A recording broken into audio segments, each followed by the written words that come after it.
Working. Okay, well, welcome everybody to an art business workshop. My name is Patrick. I run the marketing department here. Let's get into the agenda for today's call.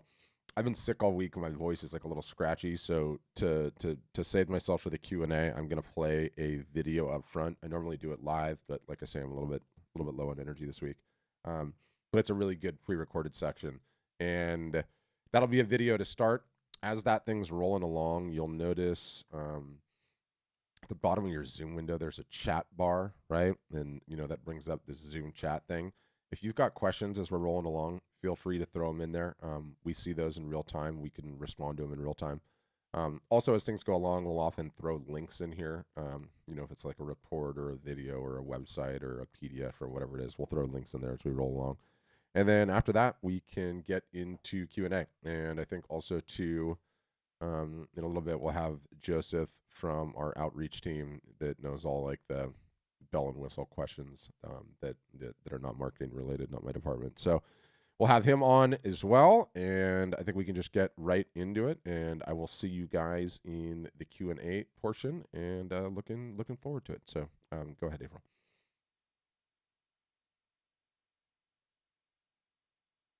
My name's Patrick. Run the marketing department here at Art Storefront's. Been doing that for about 6 years now. And that means I've been working on solving the problem that is, how do you sell art or photography by best leveraging marketing and digital marketing in particular. And it's an interesting problem to work on. There's not that many, you know, art marketing agencies, for instance, right? Because it's a very, very hard problem to solve. Selling art and photography is not like selling every other item out there. A lot of tradecraft, a lot of nuance to it. In addition to that, I've been running 3 of these sessions since a little bit before the pandemic. So, year and a couple of months now. I don't believe that there's another human being on the planet that talks to more artists and photographers on a week in, week out basis. I have now at this point heard it all, seen it all, uh, you know, niche selection, pricing, sales, Facebook ads, branding, how to negotiate with the galleries, pricing, markup. I have heard and been through all of it over the last year. And in addition to that, we have like a little bit over 5,500 customers now.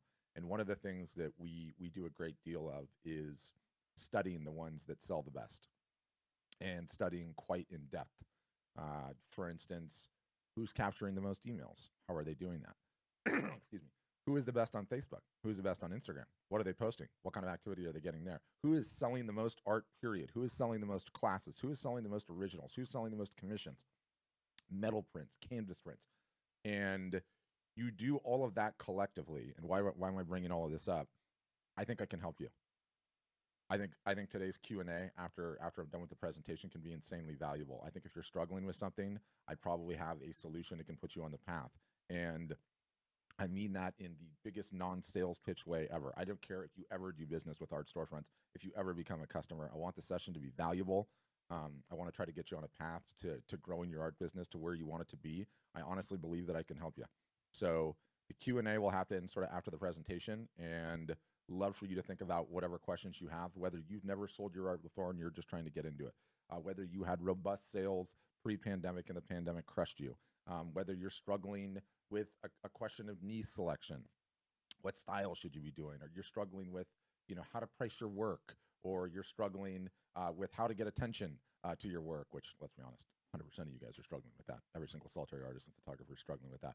But point being, have your questions ready and we'll get into the Q&A after the fact. But I want to start with sort of this new concept that I've come up with, and I call it the art selling pyramid. Okay, and I sort of stole it from Maslow's hierarchy of needs. I don't know if you've seen this pyramid, right? But in Maslow's hierarchy of needs, um, you've got the physiological needs at the bottom, right? And the concept of the pyramid is you have to sort the blocks on the bottom before you can even contemplate sorting the blocks on the top. And the physiological needs are first, right? We have to eat, we have to sleep, we have to do that daily. That has to happen every single solitary day before we can even contemplate working on safety and shelter and money. And then you go up the thing and it's love and belonging and esteem and self-actualization. You can become a great person and all of that jazz. So let me give you the art selling pyramid, okay? Borrowed from Maslow. Same thing. Pyramid, got to sort the bottom blocks, up we move. And the bottom block, the first block is attention. And I know without equivocation that every single solitary person on this Zoom call has an attention problem. What is attention? It is the eyeballs that you need to be able to sell your work. It is people knowing who you are, seeing your work, interacting with you. And we live in a, in a world right now where attention is the currency of the land. It's not dollars, it's attention. You have the attention, you can do anything. Without it, you're not in the game. Does the best art that's being created get sold? No. The best art that's being created that gets seen gets sold. And attention is every single solitary one of our problems. And just like in Maslow's pyramid, you have to sort it daily. You have to be working on getting more of it daily. It is no different than eating and sleeping. And I look at this little pyramid, and a perfect way for me to explain it. Do you know who some of the most powerful women, not just in the United States, are, but in the entire world are? It's the Kardashians. You want to know why? They have attention. Okay. Any one of those women, any of those surgically enhanced women, could decide to start painting stick figures tomorrow and sell $35 million worth of art in the first year. Why? Because they have attention. Okay.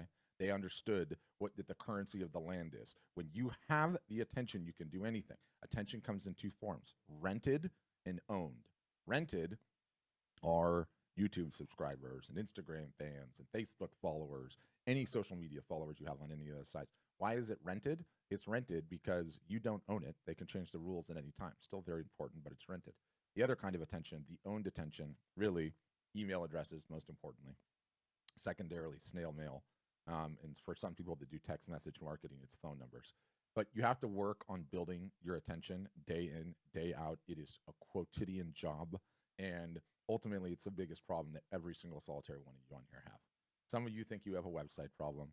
Some of you think you have a pricing problem. Some of you think you have a problem negotiating with galleries. You can't even have any of those problems until you solve the attention problem. The attention problem is the whole ball game. And when you understand it, you start getting intentional. You start working at it. It is no different than eating and sleeping. What did you do to acquire more attention for your work today? If you're not working on that, then you can't even have any of the other problems. Next block. Okay. After we solve the attention situation, we're working on it. It's a constant battle. It never ends. The outside of this block is number 1 and 2 here, and then I'm going to get into the block. Number 1 is the business model. Okay.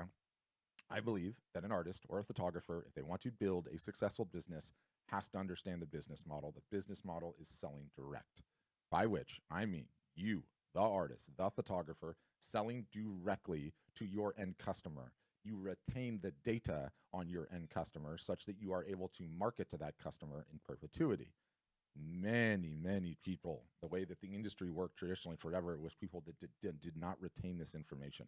They sold through galleries, or maybe they did the show in their circuit, but they weren't the best at keeping up with these people and marketing to them in perpetuity. I got this book that I cite all the time, and it's by Weiland. Weiland is the whale guy. Okay, and don't worry, I'm going to send you links to this. But he wrote this book. He sells it directly on his website. He's depending on who you talk to, he's the #1 selling artist in the entire United States, probably even the world, to be honest with you, because of his business model and what he's done. And he talks in that book about this concept called a collector list. Okay, and for Weiland, a collector list are buyers of his art that sell or that buy in upwards of 7+ pieces over the course of a lifetime. And he treats this collector list like VIP. They are his collectors might as well be staying in the Four Seasons. He reaches out. He gives them special access to things. He likes their social media posts, and he continues to build that list. Okay, and fundamentally, it is one of the single solitary most important things any art or photography business can have. Collectors surface, you market to them in perpetuity, your prices continue to go up, they go along for the ride. Some of these people will buy in upwards of 20 and 30 and 40 pieces throughout the course of your life. And if you are not building that list, it's sort of like you're working a job and you're not putting any money away in a retirement account. It's almost like a 401k that just pays every single solitary year. And I can go into some detailed examples, but the goal is you come out with a new series. You have a show, right? Whether it's a photographic series or it's the series that you painted. You'll start out and your collector list will maybe buy 2% of the show or 5% of the show. And your goal is just to build that list such that the percentage of the work that they buy goes up and up and up. And I've seen customers that I've worked with recently where 40 to 50% of the show is bought before anyone even sees it by their collectors, just gone. So you created 20 pieces, 10 are gone instantaneously because you have been cultivating a collector list, because you understand the business model. Okay. And it is, I mean, we're going to get into it, but it is so fundamental. And I've been doing this for a long time now. Okay. I've talked to a lot of people, and it breaks my damn heart because on a regular basis, people are coming on these calls. Okay. And they're in their late 40s, late 50s, late 60s, late 70s. They are at the top of their game. They have honed their craft to the greatest it's ever going to be. And guess what? They didn't understand the business model. And guess what? They didn't keep a collector list. And so guess what? The pandemic hit and all their offline revenue sources, poof, are gone. And they're coming on this call and they're going, Patrick, and this is how I envisioned it. They had the corner office, floor to ceiling windows, the giant executive desk, the big leather chair. And I'm telling them, I'm sorry, you're out of there and you have to go back to the mailroom and you're pushing the cart because you did not cultivate this list. Okay. You did not keep a collector list. You did not work on your marketing. You did not understand the business model. What do you have now? You have nothing. What are you going to do? What are you going to do? Wait the pandemic out? Like half the galleries are closed. The ones that are still open are renegotiating the split from 50-50 to 60-40 because they have 100 different artists that they want to pick from. Go back on the show and their circuit. That's wonderful. That does not pay if it's not at 100% attendance. How long is it going to take for the show and their circuit to get back to 100% attendance? We don't know, but it's not going to be instantaneous, right? So really, really passionate about the business model, really, really passionate about the collector list. I think the minute you understand that, boy, are you in a great place. Boy, are you in a great place. You're building it. It takes time. Okay. That's the outer shell. The inside of the block, 3 ways to sell art. There are 3 ways to sell art. Okay. Every single solitary artist, my argument, and photographer needs to understand the 3 ways to sell art and needs to be applying them in their business. Number 1, best way to sell art. Trick question of sorts. Everyone knows the best way to sell art. It's in person, face to face. It always has been. It always will be. Okay. In person, face to face is the best way to sell art. Anytime you have the ability, my voice is just going weird today. Anytime you have the ability to sell art that way, you do that. Problem, we are all of us geographically fixed on this planet. We all have to sleep. We can't have 15 conversations at once. So the third way to sell art, and I say third because it's the least important, is via your website. You absolutely have to have a website.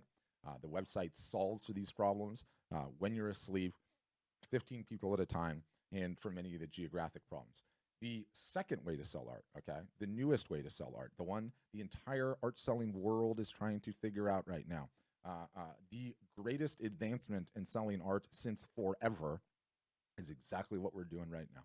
It is selling art via live video in either a one-to-one fashion or a one-to-many fashion. A one-to-one fashion, I go to Antonio's website. Antonio, these pieces are very interesting. What is that one behind you? I would like to buy it. Can we talk about it? Antonio goes, Patrick, no problem. Let me set up a Zoom call with you. I'll show you a couple of pieces and we can talk about it. I can get to know you. That is the one-to-one fashion. The one-to-many fashion, okay, which is mega interesting as well, is this concept of a live art show, okay? And what am I doing? There we go. So I have a couple examples of this I'm going to show. This is a painter in his garage studio. He has some works that he's trying to sell. He is streaming this to Instagram. He is streaming this to Facebook. He's streaming it to YouTube. He is holding the works up.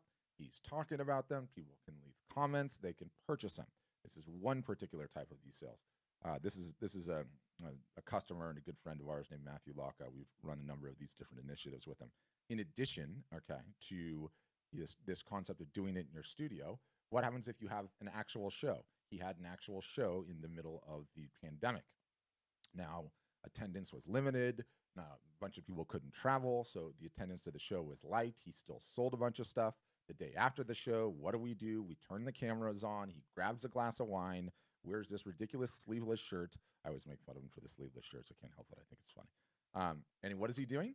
He's walking through the show, and you notice people are leaving comments. We're highlighting the comments. He's walking through the show. He's explaining each of the pieces, okay? So my point in showing this is the new, and I've got another one here too. I can rattle through so many examples of this. It's crazy, but this is absolutely the future of selling art. It is the next best way. And when we contemplate, from, let me mute this, and let me. but I'll just give you something to stare at while I rant here. You know, if selling art in person, face to face, is the best way to sell art, then okay, everything that we do digitally tries to get as close as possible to that. Okay. And what would be the ideal way to sell art? Let's just say it's an art gallery that you have that you own in your hometown. Okay. People can come in, they can get to know you, have a conversation, they can buy the art. For all the people that can't geographically do that, the next best way is this via live video. Again, one to one or one to many, a group show, right? And it's so close to the real thing. It's amazing. You don't have to leave your hometown. They get to know you, they get to interact with you, they feel like they have a bond with the artist. It is the future, full stop. And what's interesting is the entire world is trying to figure this out right now. Okay. The entire art selling world is trying to figure it out. Your industry doesn't have a lot of reports. There's two big ones. Okay. There is the Art Market 2021 report. They do one of these each year. It's from Art Basel and UBS. I'm going to send you links to the report. I want you to read it. It's amazing. It's incredible. The disclaimer on it is these guys report on the top 1% of the art selling market, right? Like the highest of the high end, the Sotheby's, I always forget the other ones, Sotheby's and I can't remember what the other one is. Anyway, the top auction houses in Christie's, the top auction houses and the top art selling dealers and the top galleries and stuff. But the report is still very, very relevant. Okay. And the link we'll send you, you can download the entire report, which I recommend you do. I think you'll find it really insightful. But they have these key findings too, which is like this snazzy little web page they built to talk about it. And so I can go in here, I can explore this thing. They've got some lovely little graphs. But you read this report, and what they call it, and I'll quote, Chapter 5 looks at the online art market and the rapid evolution in sales in 2021. The chapter shows how the dealer sector shifted sales online in 2020 and the development of online viewing rooms, OVRs. Do you know what online viewing rooms are? A snooty way to talk about a Zoom call, okay? A snooty way to talk about exactly what we are doing right here, right now. So, this is the future of how to sell art in an incredible, incredible fashion. I always feel like a bit of a Yahoo to share numbers, but I'm going to share numbers because it's going to give this whole entire thing some teeth, okay? So, Matthew Locke, longtime customer, great friend, normally does the full dog and pony gallery shows in the middle. So this was on June 9th, 2020. He did two of these over a 15-day period. He sold 62 pieces for a little bit over $30,000 Canadian from his basement. No 50-50 split, direct, didn't have to leave. This is his garage studio. It's where he paints. Didn't even leave his living room. This gal, Meg, also a customer, she was moving studios, legitimately moving studios from one studio to another. This was about a month ago that we ran this. And, you know, just to underscore my collector list, okay, this particular sale was teased on a Friday. On Monday, she emailed her collector list. Her collector list bought 46% of the show. She sold a little bit less than, I think, 76 different pieces for $15,000. Now, the pieces in this particular show were like the color studies, right? They weren't like the full buttoned up pieces. I'm trying to get to one where she's actually holding one. You know, there were color studies, there were sketches, there were smaller works, right? You know, stuff that was just involved in it. But the point is, this is absolutely the future. It is such an incredible way to sell art and photography. The entire world is trying to figure it out. You know, you get people using various different, you know, at the snooty end, it's OVRs, online viewing rooms, or the art fairs and shows that are trying to keep the booth deposits. What's their line that they love? We're going to have a virtual art show, right? Everyone is trying to figure this out right now. I do not know what floor this particular elevator is going to go to. My guess is it's going to go very, very, very high. What I'm saying is right now, this elevator is on the ground floor and the doors haven't even closed yet.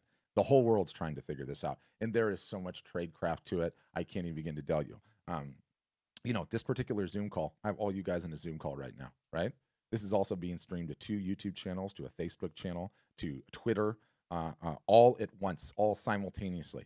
Everyone is trying to figure this out, and it is the most effective way to sell art, period. And so, step one is becoming aware of it. Step two is starting to practice it and put it into practice. And I guarantee you, there's probably not a single solitary person on this call that is doing it. And, you know, people ask, what is it that you do at Art Storefronts? We teach our customers how to sell art and photography in the most advanced ways possible. And because I don't care, 90%, I tell people these things, 90% of the people will never, ever even do it. So I don't even care to give away the tradecraft. I'll give away the tradecraft right now. So my sleeveless associate here, Matthew, is using wireless Apple AirPods connected to his iPhone, which has this stream going out live on Instagram. We are leveraging software that is streaming it, that's putting in this little title here, right? And his logo and the banner at the bottom to inquire, and it's pulling the comments in. So cell phone, earpods connected to Instagram on the phone, laptop, computer, Facebook, personal Facebook, YouTube account.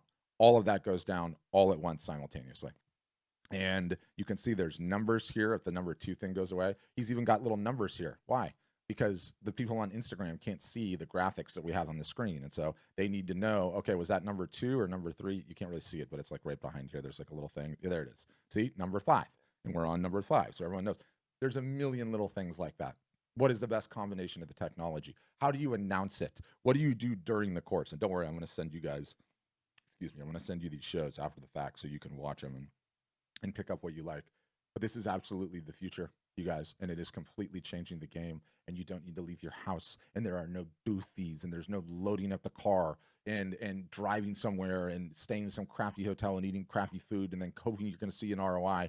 There is no limit to the amount that you can run. It is the most beneficial use, highest ROI use of an artist or photographer's time I could even imagine right now. It's not even close. And again, whole world's trying to figure it out. So those are the 3 ways to sell art. I got to get back to my pyramid.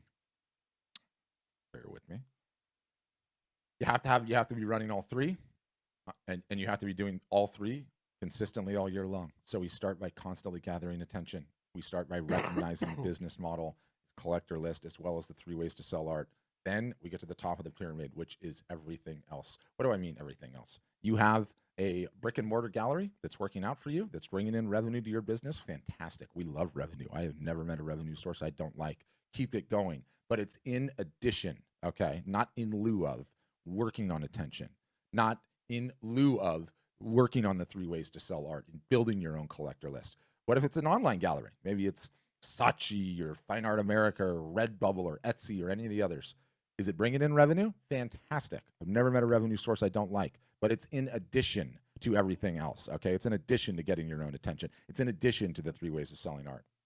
So too, if you're doing the show and Thayer circuit, we love the show and Thayer circuit. It's fantastic. I can't wait for it to come back. It is a great way to build attention, but it's in addition to those 2. You understand this pyramid, okay? You start working on this pyramid, and you are going to be on the path towards building a successful art or photography business. You don't, and you don't control the rules. You do not control the stakes. You can have the rug ripped out from underneath you at any point in time, which I've seen again and again and again on these calls. And one of the things that no one talks about, okay, and does not get mentioned enough. 3 of these a week for a year and a half, okay? It's not hyperbole. That many of them. Every single solitary week, there are people in their 60s, 70s, 80s, and I would say once every 2 weeks, somebody in their 90s comes in on these calls asking questions. And so why do I bring that up?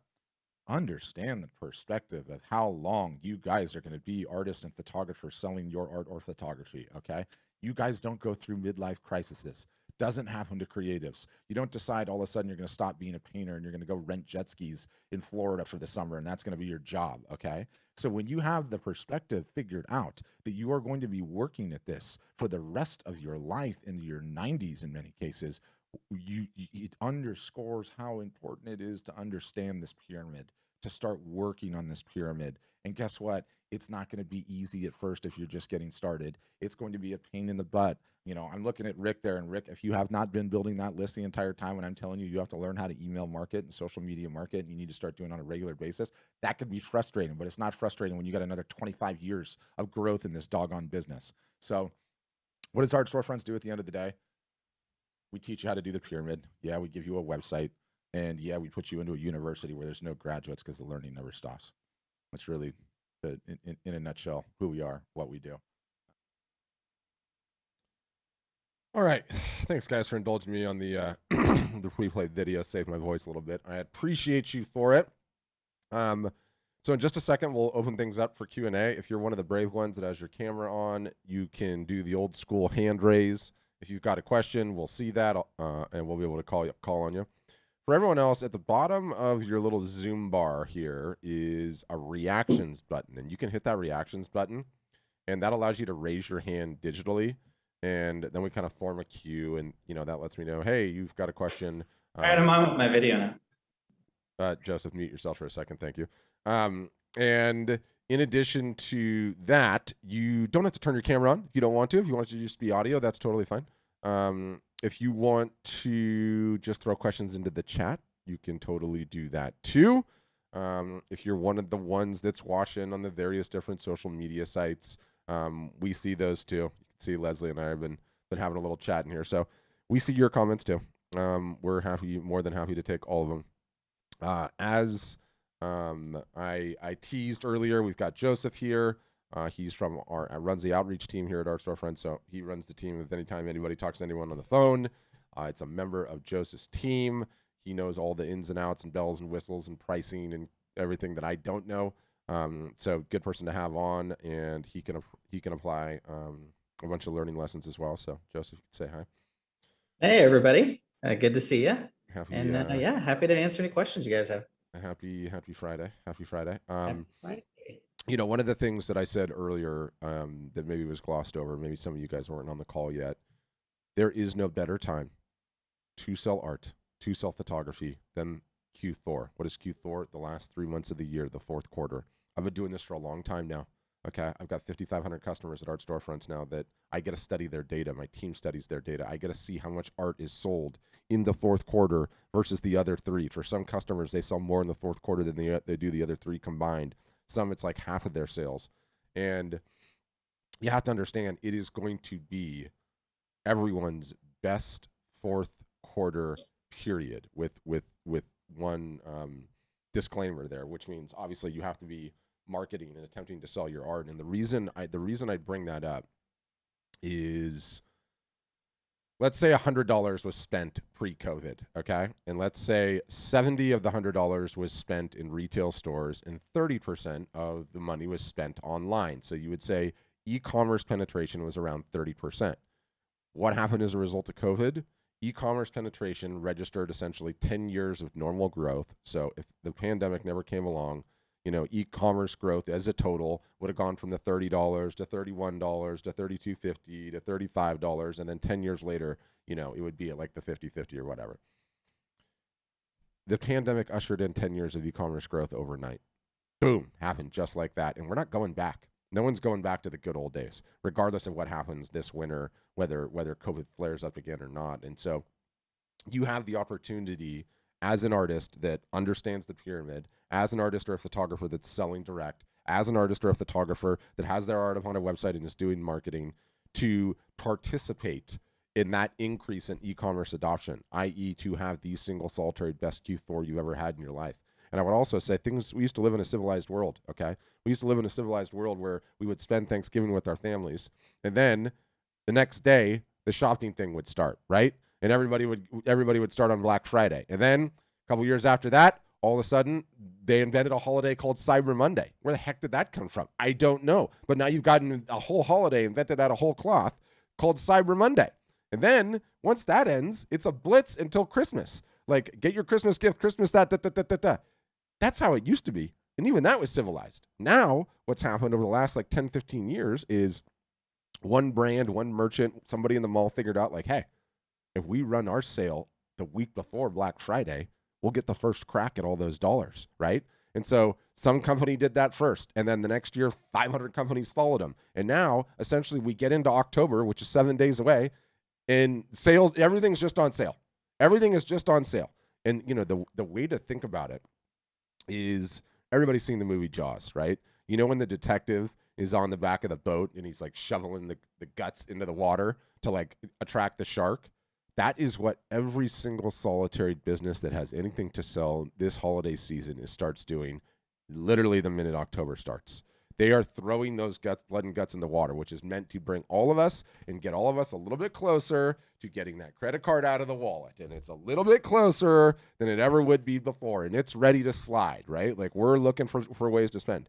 So all you have to do is show up and participate and do some marketing and run a sale. And you're water skiing behind all of that collective energy to turn us into a bunch of animals looking to slide our credit card everywhere and get the dopamine hits. So that's how we look at the Q4. We're extremely passionate about it. Love to talk about it. Want to see you guys win and participate in it. And yeah, on that note, let's get into the Q&A. No hands today. Somebody's got to be brave. I don't have anyone's camera on aside from you too, Joseph, to harass. So I don't know who to get into. But does anybody have questions about anything? It can be about what we do at Art Storefronts. It can be what you're struggling with right now. It could be the one thing in your business that's holding you back from taking the next step. Maybe you have a question about niche selection or branding or pricing or how to navigate a gallery or what you should be doing right now, how to run a live art show, the mechanics of running a sale. I'm happy to talk about any and all of it. Way to be brave, Kat. Thank you. All right, Kat, you're up first. You'll need to unmute, Kat. It's the mic icon bottom left-hand corner. Yep, you got it. Got it. All right. Can you hear me? Yeah, sure can. Awesome. Thank you. Yeah, thank you. So I've only just recently sort of become serious about making my art into a business. Okay. I have less than 1,000 followers on Instagram and about 170 email subscribers. Okay. I'm confident in my talent, my skill, and my question for you is, should I build that up a little bit more before diving into what you guys have to offer? No, but that's going to sound like a sales pitch, so you got to let me qualify it. But let me ask one question before that. Have we, Kat, sold our art to people not named mom, dad, brother, sister, family, friends? Yes, but not a ton. But yes, okay. I definitely have. That's a really, really important line in the sand, right? Because the way that it works in this business is once you've sold your product to a stranger that doesn't have like a deep connection to you, then you no longer have a problem. Will my art sell? You now have a marketing problem like all the rest of us. So welcome to that problem. That's number one. Number two, and again, you have to take the cynicism out of this because, do I want you to sign? Oh, you just want you to sign up right away. Here's the problem that I see. All just gets started when, okay? And there's about 55 different variants here. When I have 15 pieces, and then I'll be ready to go. All just gets started when I figure out what my niche is. All just gets started when I get all my work photographed. All just gets started when I have X amount of emails on a list. And what ends up happening? What do I always end up seeing? The minutes turn into hours, turn into days, turn into weeks, turn into months, and you don't ever get started. You don't ever start taking the positive steps in marketing and actually working on the business. And the dirty little secret is you could be sitting on a home run or you could be sitting on complete duds. If you're sitting on a home run, oh my gosh, you've got a business. If you're sitting on complete duds, you want to know about it sooner rather than later because all it means is you have to try a different style, right? Like, and you like all these people. When I say all these people, do you know how many times I've done this in my own damn career? You know how many times I've been guilty about this in my life? My God, more than I care to even talk about. Please don't make the same mistake. Like so many artists and photographers, what they do is it's like, let's say you're not an artist and photographer, instead you're a chef, right? And you want to make it as a chef. And so all you do is you make this incredible meal, you eat it, and your significant other eats it, and then you don't let anyone else try it. And you're like, nah, that wasn't that good. And then you move on to the next one, right? That wasn't that good. And then it's like, what are you doing? You don't even have any feedback. You got to get the feedback, and the feedback only comes when you start marketing, right? And so you'll never know, and you have marketing muscles that you need to build up, and you need to learn how to write emails, and you need to learn how to do social marketing. Well, you've done a little bit of it already. It sounds like so you're on the right track. But no, do not wait, and don't take it as the sales pitch. I don't care if you don't sign up with us, but do not wait. Get going like literally today. All right, sure. Thank you. Yeah, my pleasure. So important. Okay, next up is going to be Harry, and then it will go Jody. Harry, you're up next. I also have a question from Bridget that we can answer here in just a second too. So. Okay. Hey guys, this is really good. I mean, Patrick, you're terrific, and I really appreciate all your feedback and stuff. So here's my question about this what you call an online viewing room. I'm part of a co-op of a gallery, and we have a great show up there, and I'd like to do a virtual gallery tour. My question is, how do you do a virtual gallery tour, send it out to all of your potential clients, customers, and your entire emailing list, and not dilute people who walk into the gallery? Because every time people walk into the gallery, we're pretty assured of some sort of sale. So how do you make sure that you connect those dots? Yeah, a couple different things in there. So number one, OVRs. Since I first heard that term, by the way, I'm starting to hear it everywhere. So it feels like that's going to be the term now. Online viewing rooms. All it is just a video call. I mean, it's not anything else. But anyway, that's number one. Number two, we have this tendency as marketers, and anytime you're attempting to sell things, you become a marketer to a certain extent. And we think in our minds that every little thing that we do, 100% of the people that follow us actually see it. And nothing could be further from the truth. And so what we do is we create problems that don't exist in our own mind. And the problem that doesn't exist right now, Harry, is if you ran a virtual show, but don't call it a virtual show, call it a live art show. Virtual, I hate that term more than anyone else. Because then it's like, oh, virtual reality, nonsense, complete BS. Can you hear me or no? Oh, you muted yourself, I think. As long as you can hear, yeah, you muted yourself. I'll get you unmuted again. Anyway, so say that again. What's the term you should use again? I'm sorry. It's just a live art show, right? A live art show. Live art show. Yeah, okay, gotcha. People, this is like a pet peeve of mine, but is virtual reality a thing? Yes, it is. It's a thing. You can buy a headset and you can look at it. Are there a bunch of art buyers sitting around with the goofy ass looking headsets in their house? No, there's not. So virtual reality is awesome. When it comes here, I'm going to embrace it. In the meantime, every single solitary person that says virtual art show, all you're telling me is you have no idea what you're talking about. So I don't want you to look like that, Harry. The pet peeve of mine. It doesn't even really matter what you call it. But anyway, I would just call it a live art show. So the point is, don't worry about whether or not the people that are going to come in are going to buy or are maybe going to see the live art show and not. I guarantee you that problem doesn't exist because they don't have any idea what you're doing because they're not seeing anything that you're doing, right? Eval open rates are low. Social media open rates are low. You're not going to lose any sales on it. And if you think that's a possibility, wait until somebody tells you did lose a sale. Otherwise, it's not a problem. If I had a co-op gallery spot, do you know how many live art shows I'd be running a week? Probably 7. Probably 7. Really? Yeah. 7? Yeah. Maybe even 2 a day. And then I would also make private. Okay, but still, I just. Not to be disrespectful here, but you haven't answered my question. Yeah, what's the other one? Because people who walk into the gallery, yes, I'm almost guaranteed a sale. Yes. People who are viewing from outside the gallery, virtually or whatever terminology you want to use. Yes. Those folks, I'm kind of going, they're kind of tuning in for entertainment, so to speak. In your mind, you're equating it into a 0-sum game. Right? Like, one on one side doesn't eliminate one on the other, number one. Number two, turns out not everyone's located in your town, Harry. So when you turn the camera on and you let everyone into the gallery, there are thousands upon thousands upon thousands that are not in your town, that are never going to walk into that gallery. I like that. Yeah. Good. Bingo. Good. I've been doing this a while. Do you know what the abstraction on this is, really, when it comes down to it? Tell me.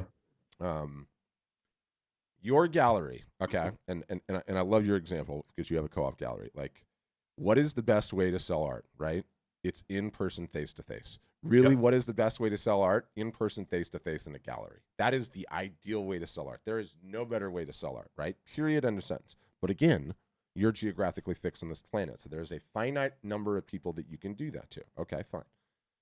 When you start going live on the social media sites, okay, and it starts off with Facebook and moves to Instagram, then it's Facebook, Instagram, YouTube, Twitter, everything you have going on. Let's just park the dynamics of it now.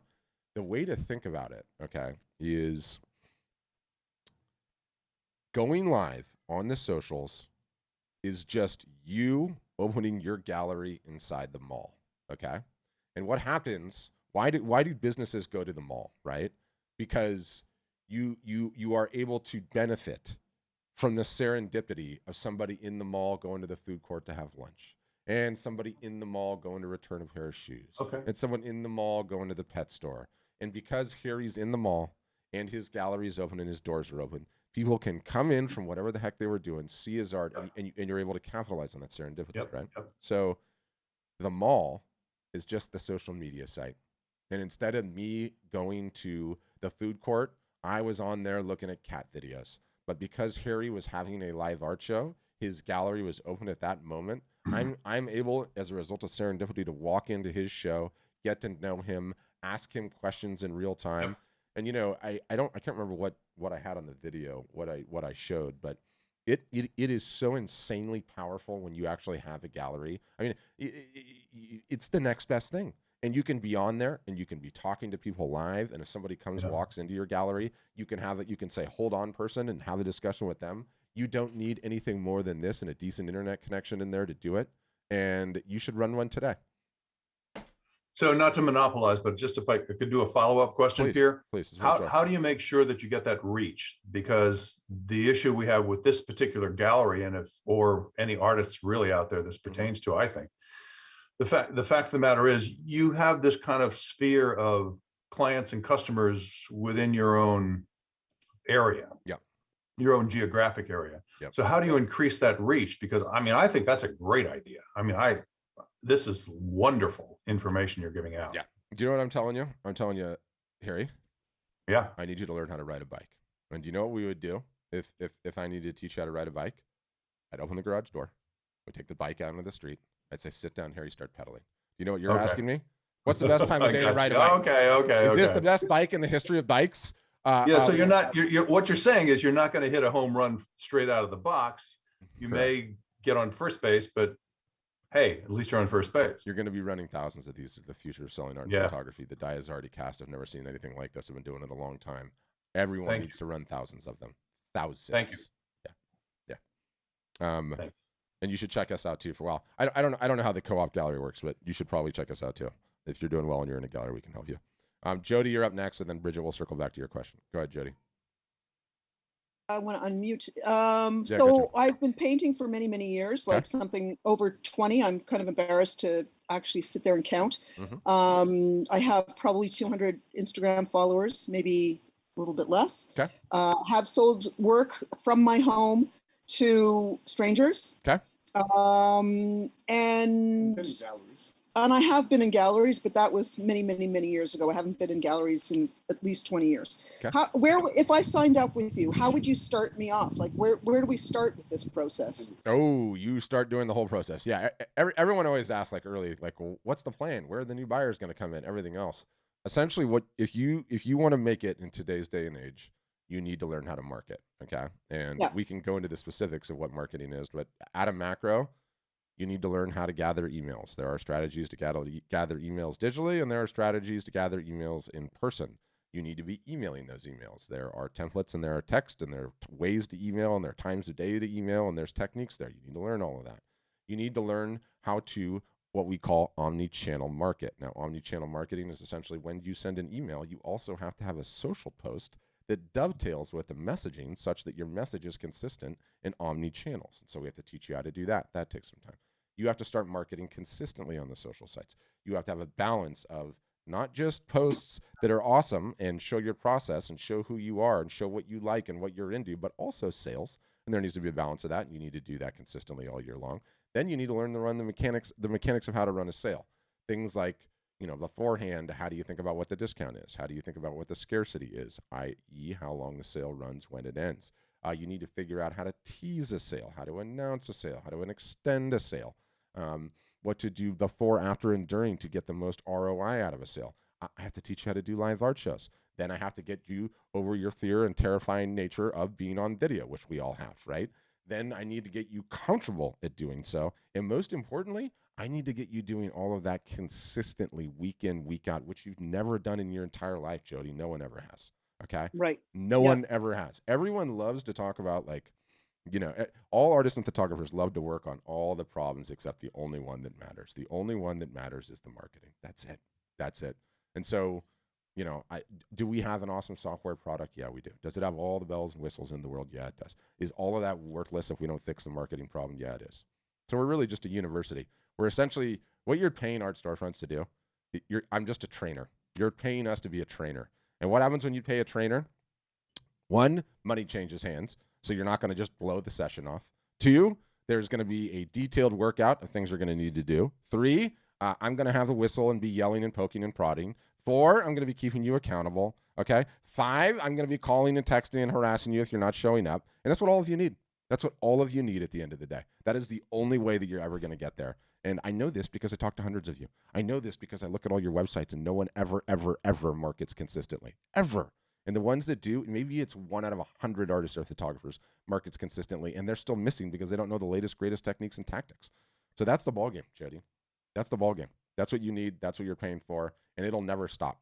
It will never stop. Like, we realized early on in this game that artists and photographers don't have a website problem.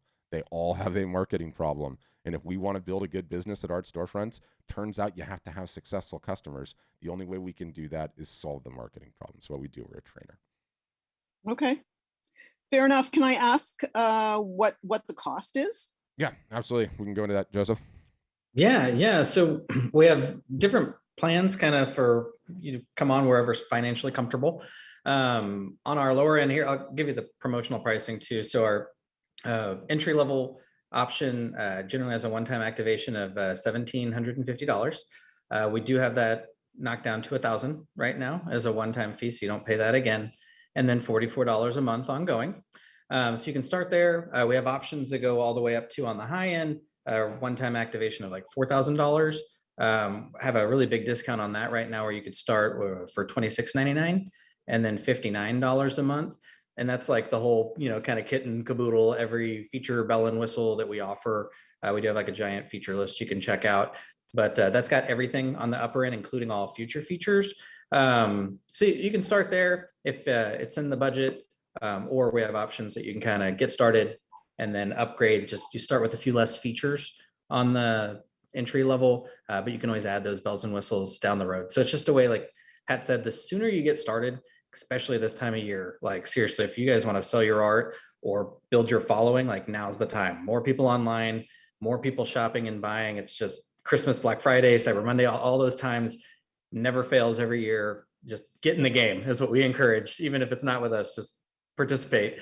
But yeah, so options for you to get started wherever's comfortable, and you can always upgrade. So, and part of the website that you build is including like somebody to frame it, or I guess giving you the digital artwork, and then, or giving it to a printer or something, and they can size it and put it in different rooms. All, correct. 100% of that is sorted. Literally all of it. Yeah. Okay. So if you're offering prints at all, we have print on demand. It's on any level. That's kind of if you need someone to fill your orders, that's like essential, right? So that's on any plan.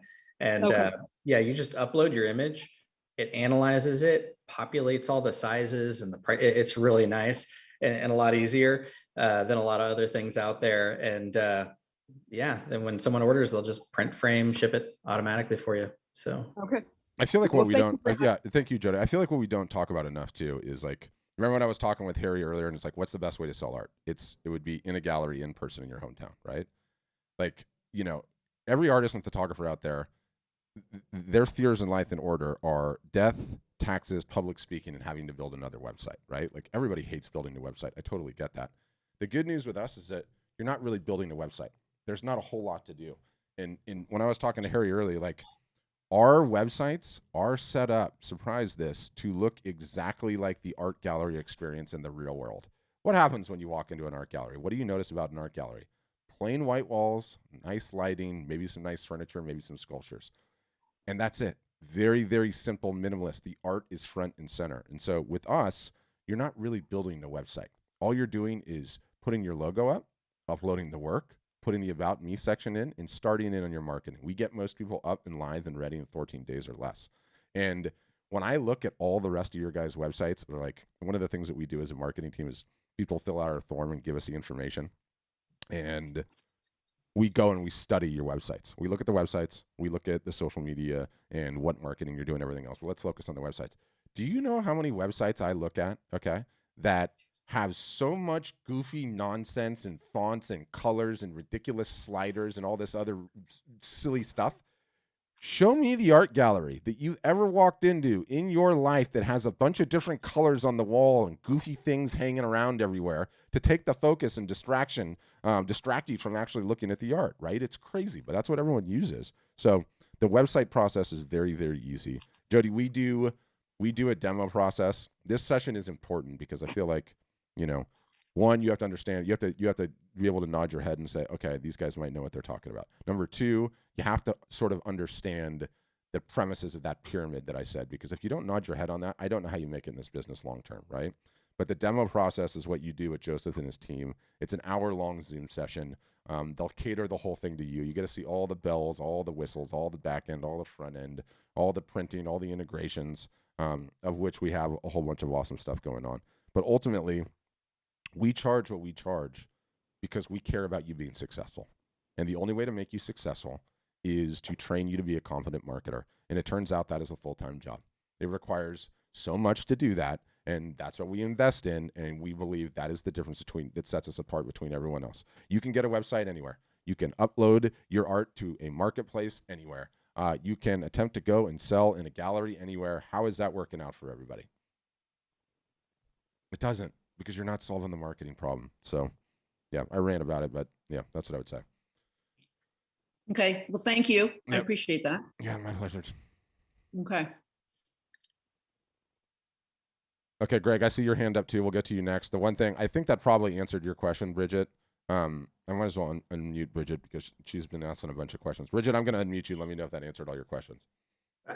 If she didn't respond, she said she was waiting on a call to come in, and I think it might have came in. So she might have to watch the replay. But I'll just a little bit more. I mean, kind of what Pat said. You're paying us to, do a lot of research, see what's working, point you guys in the right direction, right? We're like hiring this permanent assistant where he's going to look at thousands of other artists and photographers' success, and we're going to build you a plan and tell you exactly what to do, right? He talked about, hey, I got to teach you how to do this and that and that. There's a guide here through all of that with templates and your social media post already written and the emails written for you. Just plug your name and info in. Just makes this a lot more easier. You're not on your own. We have a community of other artists where you can learn and get guidance from them and what's working and not working. If you get stuck, we have sessions like this for our members where it's like gloves off. We're going to give you all the advice we can to help you. I mean, you're not going to find that anywhere else. And we are really at the front of like driving the technology for this. We had given people wall preview tools before anybody else, augmented reality on your own personal website before any other else. I mean, we're just always looking for that next thing to help you guys just sell more and get your art out there and get more exposure. And, that's kind of our mission. And we're kind of the best at it. But I know she had some other specific questions, but Bridget, you can always just reach out and we'll be happy to answer those. So. Okay, next up is Greg. Okay, yeah. Can you hear me, Patrick? Yeah, sure can. Okay. Yeah, I just wondered about the policy on existing websites and how you all handle existing websites. Just what's involved in that? Yeah. So what's your individual situation? You have an existing. Are you an artist or a photographer? Artist. Okay. So you have an existing website, and are you asking? There's a couple of different ways of this. Sometimes people have an existing website and they want to keep it, and then how can they do both? Some people are like, can you vacuum everything out of it and just put it into the art storefronts one? Sadly, no. I wish we could. But is that what you're asking? Like, is there some sort of way to get everything out of your old website and put it into the art storefronts one? That's partly. I was just wondering. I didn't know whether folks are mostly all just transferring over to a art storefronts type of website, or whether they do keep their own website. Whether that's a problem for you all or whatever. Yeah, no, it's not a problem in the slightest. We are completely laissez-faire in terms of what you can do, right? Like, we make our recommendations, and there's so many different ways to spin it, right? And I can sort of give you a few different examples, but I think that the general rule of thumb is if you have a website now and you're an artist and it's not doing anything for the business, it's not significantly helping the bottom line, then you ditch it and you point your URL at our implementation, right? And, it's what's important to understand is, you see how passionate I get about that art selling pyramid, right? Right. Fundamental to that art selling pyramid is that the artist owns everything. You own everything. What do I mean? You own the URL, right? So you can point that URL wherever the hell you want. If it's your current website now, you moved Art Storefronts for 10 years, you decide you want to leave and do somewhere else, you own the URL. You can point that thing wherever you want. You own all the traffic, all the links, all the everything, right? That's really important. You own the bank account. You own the customer data. You own 100% of the email lists. All of that is so important. So what we have normally is if the website's not working for you, then you're just going to ditch the one that you have and you're going to go right onto the Art Storefronts one. But what if you're a portrait photographer, right? And you have a portrait photography business and then you want to also sell your fine art? Well, a lot of times in those cases, let's say their website is portraitphotographer.com. So they do store.portraitphotographer.com. Regular website sits at portraitphotographer.com. The store part points to the Art Storefronts install, right? So we have people that do that a lot. But that's what I would say. Like, you know, we have it set up so you have all the options in the world. But if your old one's not getting it done, then there's no reason to keep it. Okay. Yeah. That sounds great. Appreciate it. Yeah, my pleasure. And I'll kind of show. Sometimes I feel like, you know, you do this so often. You're like, oh, everyone can just see what you're saying, and they totally know what you're talking about. It's like, you don't know what I'm talking about. Let me show you. So, perfect example is that we have this customer, Tim Lehman, a really good friend, super talented dude, amazing photographer, and he does like, you know, he does like crazy wildlife stuff, and he does like, you know, BBC Planet Earth, and he like films, and he does all this thing. So he has to have a website for his projects in his portfolios, and he's got like stock art and everything else. And then he's just got a tab on his website that says fine art. Boom, you click on the fine art and it throws you over to his Art Storefronts install, right? So that's one way you can do it. But again, you can do it any which way you want, right? So it's kind of like a link. Yeah, you could if you wanted, but I think again the bigger question needs to be like if the other website is not driving sales, then it's not doing anything beneficial to the business. Get rid of it and simplify, because I would rather, you know, have you ever watched a child? Yes. Now tell me about watching two children. What would you rather do? Watch one child or two? No, just one. That's small. Me too. Yeah, you want a pair of twins to chase around, or one? Me too. Me too. No. Yeah. Yeah, like to Pat's point, Greg, like the people who we call it kind of bolting on, you just kind of link them and people are just in your ecosystem of sites. People who do that are someone who has like a totally separate business that is related to their art, like Tim does, or maybe like a wedding photographer has a wedding site for that service, and then they have their fine art store.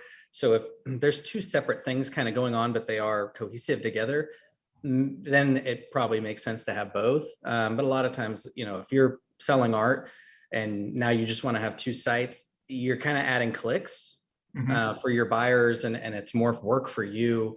So generally, you know, obviously if you reach out, my team will give you an even more personal recommendation.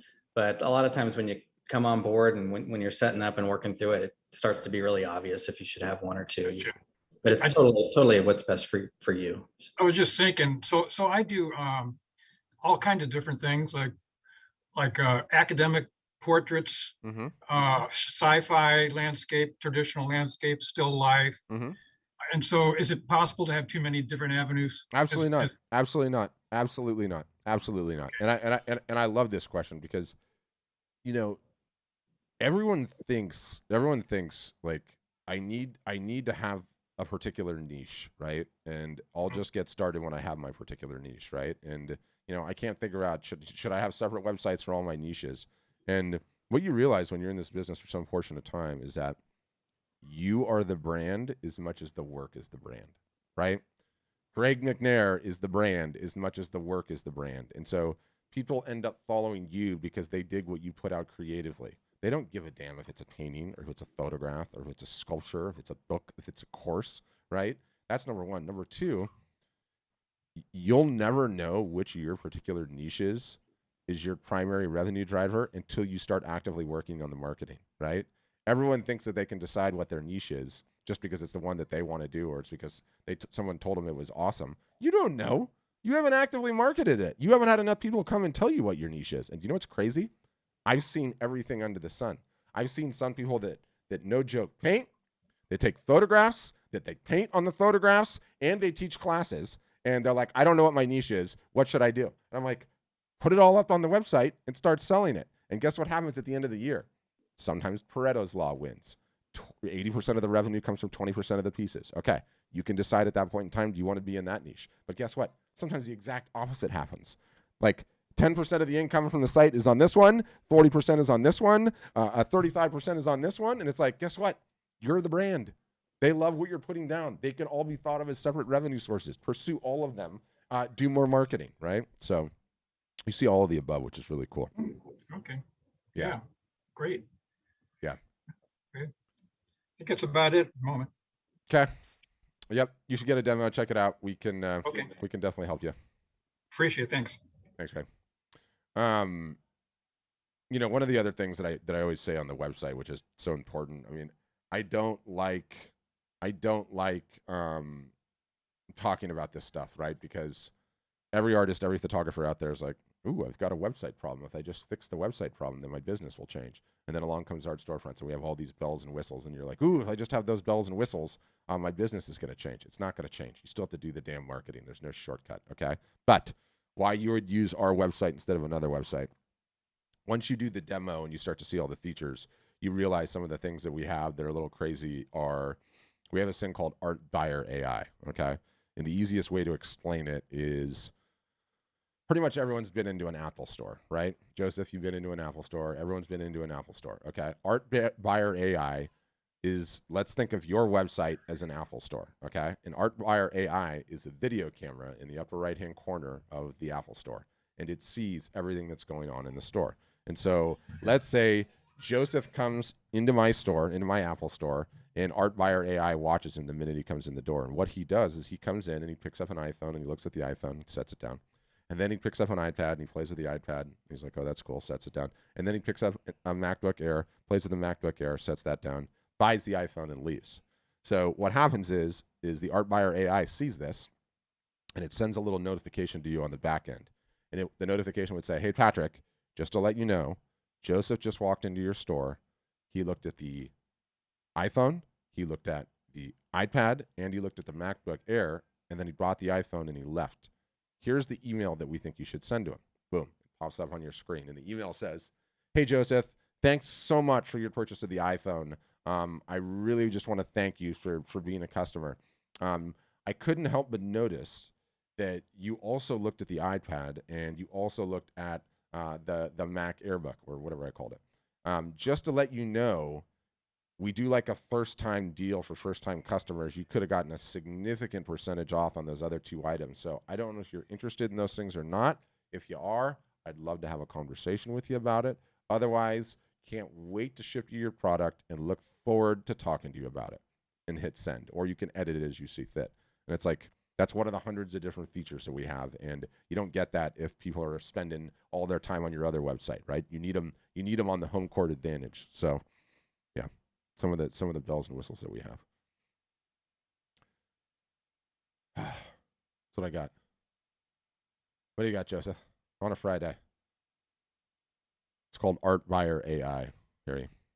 And Joseph's team could show you on it. But pretty cool. Yeah. Right? On a demo, our team will kind of show you some of those back end things that are really, really just, you're not going to find them anywhere else. We built those in-house, and they're specifically just really designed to help you guys get that insight where you can get more sales here and there. So I know Jennifer asked, I think you kind of answered this though in the chat. She asked like, who owns the website if she wants to use us and then maybe leave. Pat kind of mentioned, everybody's here as long as they want. We don't have any long-term contracts or anything, but you own the domain names, you own all the emails and your social following and everything. But yeah, so if you ever wanted to leave, you can take your domain name, take your emails and everything, and go open a new store, and then this site would just turn off.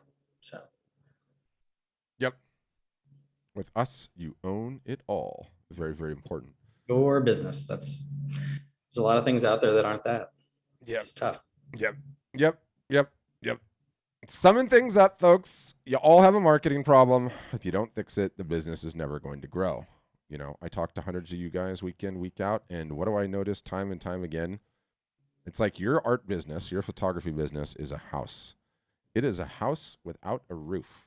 and I'm sat inside the house with you, and the snow and the rain and the wind is coming in, and instead of working on putting a roof on the house, everyone is running out to fix the front door, or to remodel a bathroom, or to paint the kitchen, or to hook up the landscape lights. Point is, everyone tends to work on all the things that are never going to make the business grow. Your house does not have a roof. You need to fix it. If you don't fix it, nothing's going to change. Oh, Bridget's back. We can unmute her real quick and answer a question. I don't know how you could tell, but okay, go. Bridget, you're unmuted if you want to. Hey, Bridget. Hi everyone. Sorry about that. I submitted a question and then I got a call I was waiting for. It always happens that way. So Always thanks does. for waiting for me. No problem. No worries, no worries. Kind of answered it lightly while you were away for everybody, but you know, we are obviously we're art specific. You know, this is your store, so we're not a marketplace. It's not some giant store with a million other people in there. You and the artist store, you sell direct, you get all the buyer info, all that kind of fun stuff, which is essential for the business. But you know, we're different in that no one's going to have a marketing plan like we have laid out. You know, it's day by day, literally, like we update it monthly, so it's always relevant and current as to like what's working right now for selling, with email templates, what your social media posts should be. Like with the fourth quarter coming, Black Friday, Cyber Monday, imagine just all of that pre-written for you and tells you exactly when to send it, what to send every single day for the whole year. Saves you a ton of time. Here we have these kind of workshops like we're doing, but we have members only ones where it's just like gloves off, unfiltered answers and guidance. So you can really go in there and hear from Pat's team. And if you get stuck on something, if you're marketing and it's not working, you can get help here. As well as we have a community for, you know, any artist, whether you're new or you're hitting a point where you're scaling your business, you're going to run into different problems on that journey. And we have artists from beginning to end that can go and give you guidance as well. Like if you've never shipped an original, right, you can get help. If you never shipped an original internationally, you can get help and see like, what insurance should I buy? All these things, you're not alone, right? You can tap into all of our marketing team's guidance and minds, as well as our artists and photographers. It's really special.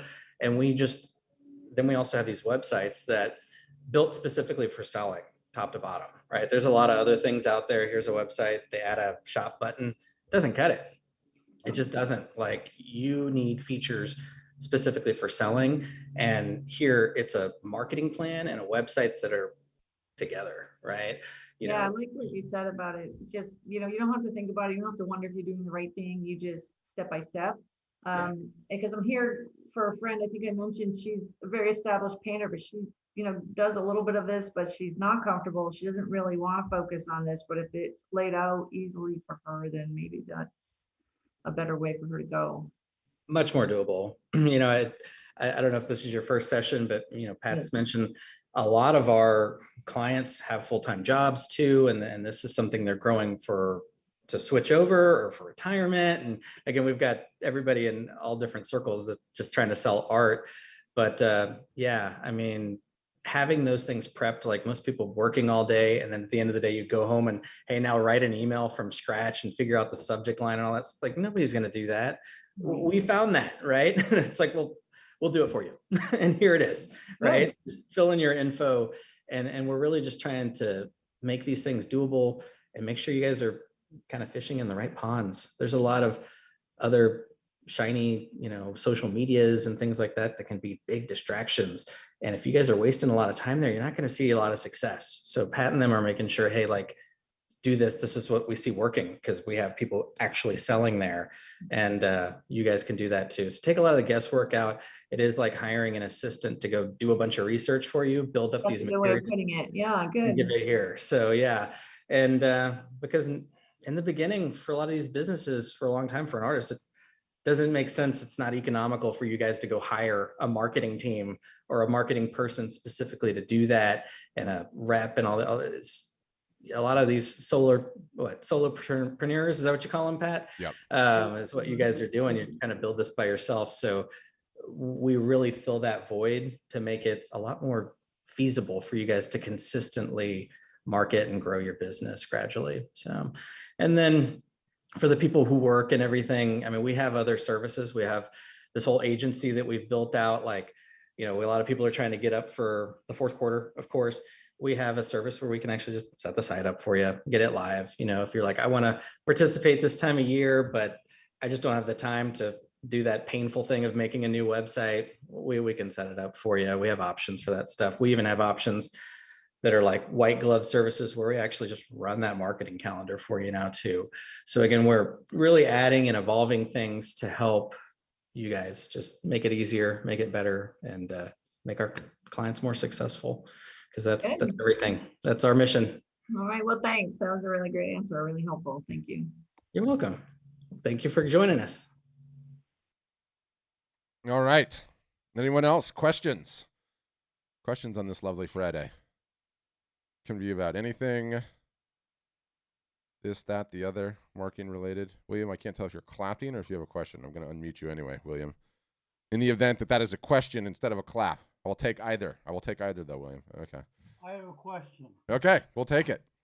I've painted for years, and I've been in about 20 galleries. I'm in a couple right now. And I feel like a lot of times with people, brick and mortar galleries, they feel like you have a little more, I feel I have a little more street cred with people when I can say, oh yeah, I'm in this gallery in, Massachusetts. I'm in one in my local area, and I've been in others. The question I have, and I don't know how many artists you've brought on who have been in brick and mortar galleries, is dealing with the current galleries. A lot of times, if you're like having a big online presence and selling online, a lot of times they don't want to have you in their gallery because they feel you're literally competing with them. But frankly, just relying on brick and mortar galleries is a rough way to go. I mean, sometimes you hit the jackpot, 3 paintings sell in a week, then you might go 4 months with nothing. Yep. And so I was just wondering how you've advised people. The other thing too is galleries, like I found different regions, the paintings pricing, especially for my work, I can get a lot more up in the East Coast than I can even in the neighborhood I live in. And when you go online, it's really difficult to have all your pricing be so people aren't going, wow, I put that there and I'm getting ripped off, because if you sell the same prices in a local area, which is a very hot art market, how do you guys deal with those? Yep. There's a whole bunch of questions in there, and I love this one. So let me just sort of attack them one at a time. I believe very firmly, William, that the artist/art gallery relationship is utterly, totally, and completely exploitative. Okay, and it turns the artist into a tenant farmer. Okay, you might make a couple of bucks here or there. They might even put a roof over your head, but at any point in time, they can throw you out, and the only thing that you're going to leave with is the shirt on your back. Okay, I believe that particular model, that business model, is about to go through its Blockbuster Netflix moment, its Uber taxi cab moment, because it is utterly, totally, and completely exploitative.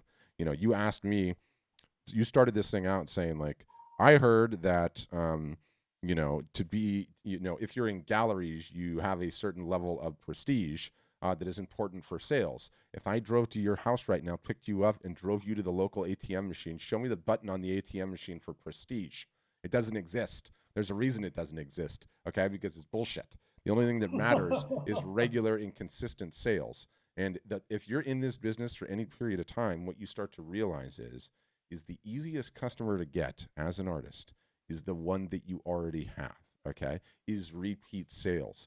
The single solitary easiest way for me to judge the potential of an art business, okay, is the size and health of the art business's collector list, i.e. the people that purchase paintings.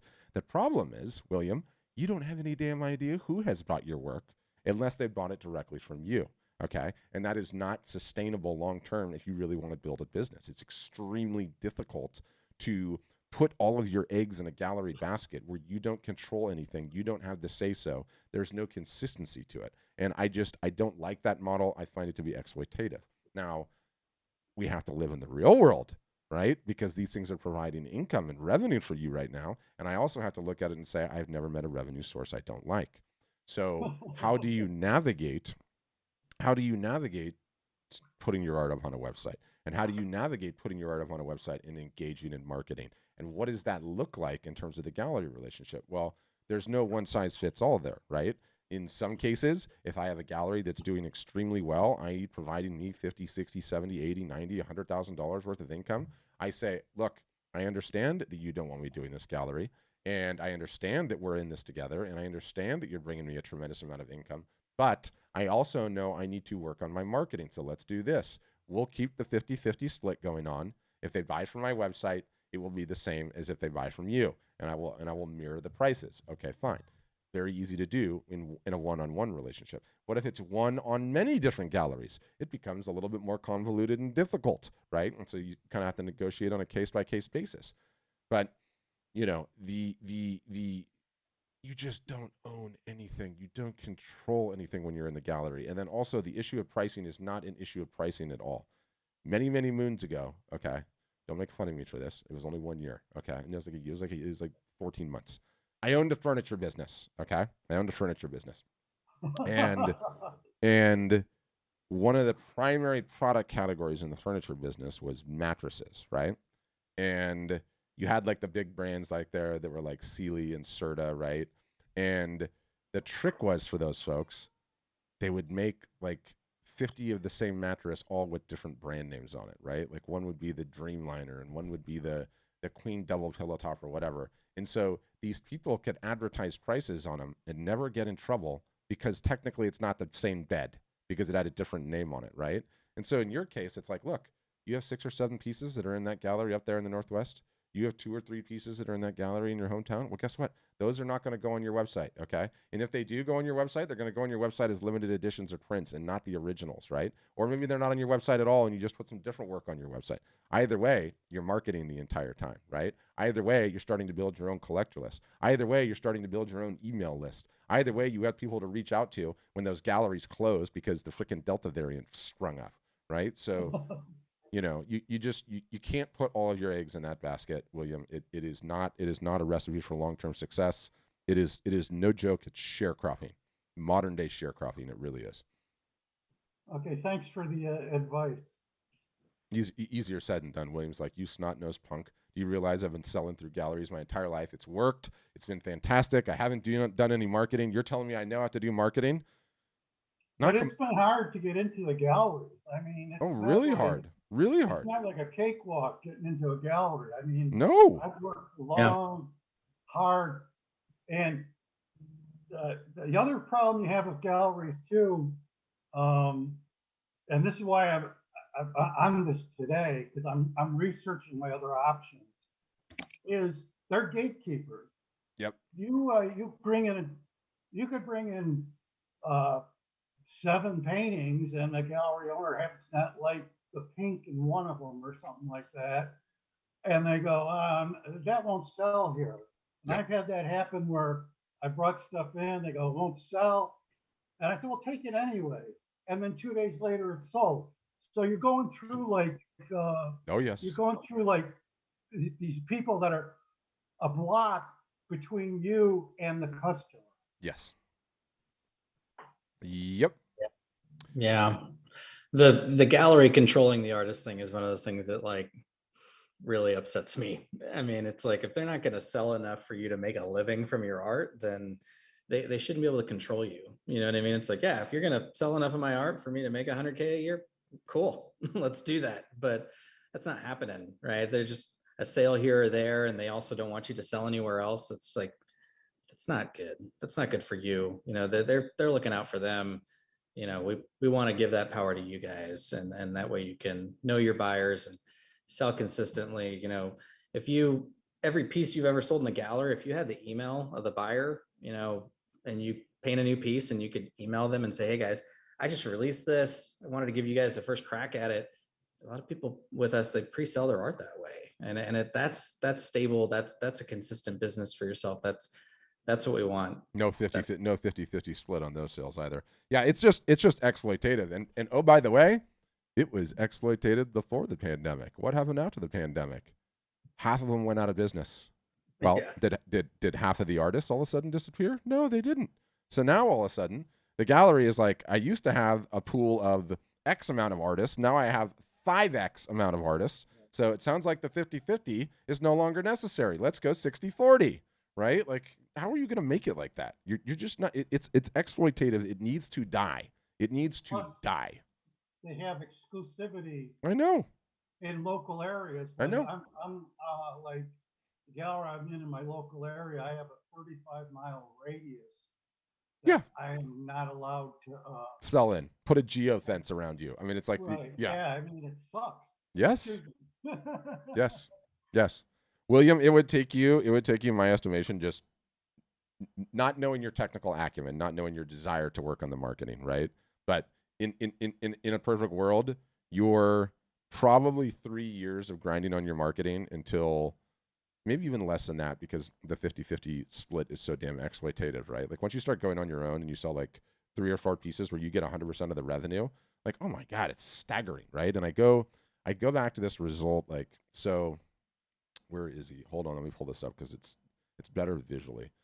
But my buddy Matthew, do that if there's not this guy, right? So I've seen this guy for years, and his new works are absolutely insane. Okay, the stuff that you're seeing playing behind me is like is stuff that he painted like 7 or 8 years ago. But this is a guy that would paint for 6 to 8 months. After he was done painting for 6 to 8 months, he would have the big dog and pony show. Okay, and the last big dog and pony show he had in a gallery in Toronto, he's Canadian, was just before COVID. And I think he sold like $114,000 Canadian in the show. So he did pretty good, right? But there was the 50-50 split on that, right? And it took him 6 to 9 months worth of work. Okay, that's fantastic. We ran these 2 basement shows with him, okay? Over a 15-day period, right? And these were old works that he had sitting around in his basement, hence the basement sale, right? And so it was 2 shows over like a 15-day period, and he sold 62 pieces for $30,000 Canadian, right? And the guy didn't have to leave his garage studio, and he didn't pay a 50-50 split. I mean, the only pain in the butt that he had at the end of this was he had to figure out how to box all this crap up and ship it. But he didn't even do it. He made a significant other do it. So he got off easy on the deal. But you look at that, and it's like, whoa, right? Like, you don't need them to be that profitable. And, when he's doing a $30,000 profit, he's keeping 100% of that versus painting 6 to 9 months and, having to deal with the gallery and everything and all those expenses that also come in there. I mean, what did he walk away with? Maybe he walked away with 50. Maybe he walked away with 55 after that whole thing was done, probably somewhere around there. And he got 30 in this in 15 days. Like, the point is, are you going to just all of a sudden, oh yeah, sorry, I was blocking it. I didn't mean to block it. Thanks, Juan. Can you say his name? Because I can't see. Yeah, I'm going to send it to you after the fact. His name's Matthew Laka. But the point is, will the first year just be a great time for you, William, once we get you going? Like, are you really going to enjoy learning marketing for the first time and doing all the work? No! You're going to hate it. You're going to be pulling the hair out of your head. But what I'm telling you is, if you bite the bullet, okay, if you leave the executive office that you're in now and you go back to the mailroom and start pushing the cart around, first year is going to suck, okay? But you know what's going to end up happening? You're going to sell a couple of pieces and you're probably going to like duplicate 60 to 70% of what the gallery did for you just because you're selling direct and you're not taking a haircut, okay? And then year 2, year 3, my guess is sometime year 2, you would probably exceed the income that you're making from the gallery now. Year 3, at a push, maybe if you were really slow to pick up the marketing. But that's all the longer it takes for you to completely shift the balance of power back to you, right? And once you do that, it's game over. You're never looking back again. And guess what happens when you start selling and you're successful and the galleries see that you have that type of marketing heft behind you? They want you even more. They want you even more because you're capable of doing it without them. And I don't know, also too, is another final, because I'm on Matthew's page. I don't know if I showed this, but Harry, if you're still on here, look at this, right? So Matthew also, had a show booked in the middle of COVID, okay? Literally in the middle of COVID, and they let him go through with it, right? And masks, social distancing, people couldn't even move from one province to another province at the time this thing went down. So it was July 24th of last year in Canada. And this is no different than the art in the co-op gallery, right? Like, the art is hanging in this gallery, right, where he had the actual show. And the next day, there's the sign to the show. There's, again, sleeveless shirts. Somebody buy this guy a long sleeve shirt. He lives in Canada. You think you'd like to have him? He's got his glass of wine. Okay. He's introducing the concept of the show. You feel like you're there with him. Okay. People have the ability to ask questions in real time. And then he's going to literally walk you into the show, no different than if you were actually there. Right. And guess what happens when he does this, when he does like the live after the fact? Everything that we attempt to do digitally wants to duplicate and mimic the experience that is the most valuable in the real world. So look at this. I'm greeted with the entire show, right? And then he walks around to piece number 1. And what do I instantaneously see? Somebody's put the red dot on this one already. Wow, this is beautiful. This guy's really talented. There's a red dot on this thing already, meaning it's sold. And so already you're working on the FOMO, the fear of missing out, right? And, as a result of doing this, he made more sales than he did at the show. He moved more of the pieces of work. Now, sadly, he had to deal with the 50-50 split, the aforementioned exploitative split, right, which is annoying as all hell. But at the same time, it just shows you to you conceptually. So anyway, roundabout way to say, William, you know what camp I'm in, okay? You know what camp I'm in. I am the gallery relationship is exploitative. I'm sorry, it is. It just is. And you're never going to have all your eggs in your own damn basket until you at least pull some of the revenue back that they are producing and put it in your own camp. You're not. And if you don't, like, Delta variant comes again. We're all under lockdown 4 months this winter. Like, all of those galleries are closed. What the hell are they doing for you when they're closed? Nothing, right? So I don't know. I get fired up about these things, but I do too. I remember talking to a bunch of artists that were like, well, my art's stuck in the gallery and I can't get it back. What are you supposed to do? So, wait. You have a mortgage, same as the rest of us. Yeah. Wait for us to maybe open, and then you can get your art back, maybe. So yeah, it's hard. I mean, that's tough. So. Well, thanks for answering my question. I think you gave me a lot to think about. Yep. All I want you to think about is the pain that is going to be that first year. Nothing I can do about that for you. It's going to suck, but my point is, it is so worth going through it. It is just so worth going through it. Like, so rewarding.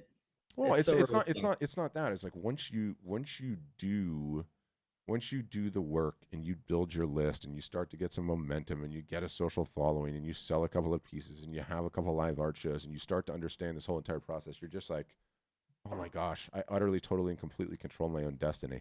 And I go back and I look at what went down, during this whole situation with COVID, right? And what ended up happening? It was the perfect storm. It was the absolute perfect storm for art sales. Because what happened? All of the venues that people traditionally buy art. So think of, the retail galleries, yes, or the show and fair circuit, right? All of a sudden that was closed. And so essentially like 20, 30, 40% of the places in which you would normally buy art as a result of the pandemic happening, just instantaneously gone. Okay, fine, great. Then what happened on the other side? So stores closing. The other side of the demand curve, because everyone was stuck at home and in lockdown, they were finally sick enough of their blank white walls to do something, right? And art and photography fell into the home decor category. The home decor category over the entire pandemic, still going now, has exploded, right? Everything from office supplies to streaming equipment to yes art to swimming pools in the backyard to home upgrades, like all of that exploded. And so the artists that understood this business model, that understood that pyramid that I started this whole presentation with, had one of the best years of their entire life during COVID, because they were only competing against themselves and how hard they were marketing, but they had people to market to. Everyone else, it was like, what do I do? And the point in that is just understanding That is not an acceptable situation to be in, right? You cannot have yourself in a situation where someone else controls all the rules and can rip the rug out from underneath you. And, so much of what we advocate, again, it's very easy to take it cynically because it's a solution that we provide. You don't have to do it through us. You can do it any which way you like, but you can't be in a situation where they have that type of control over you. It's unacceptable. It's completely unacceptable, and it's totally and completely unnecessary. It is unnecessary. So I got fired up about it, but anyway, that's what I got. Stated a better way, William, what do you tell somebody with 2 black eyes? Nothing. They've already been told twice, right? So don't let it happen again, right? Like, don't let another COVID whatever that comes down the pike happen again and be able to rip the rug out from underneath you. It's just, it's just not the way. And I get passionate about it more so for you because I don't fault you. That was the way of doing things. That was the way everybody did everything for the majority of your art selling career, right? So it's all you know. But I'm telling you, the game's changed. The goalpost got moved when you were asleep at night. And now they're in a new spot. So, yeah, that's what I would say.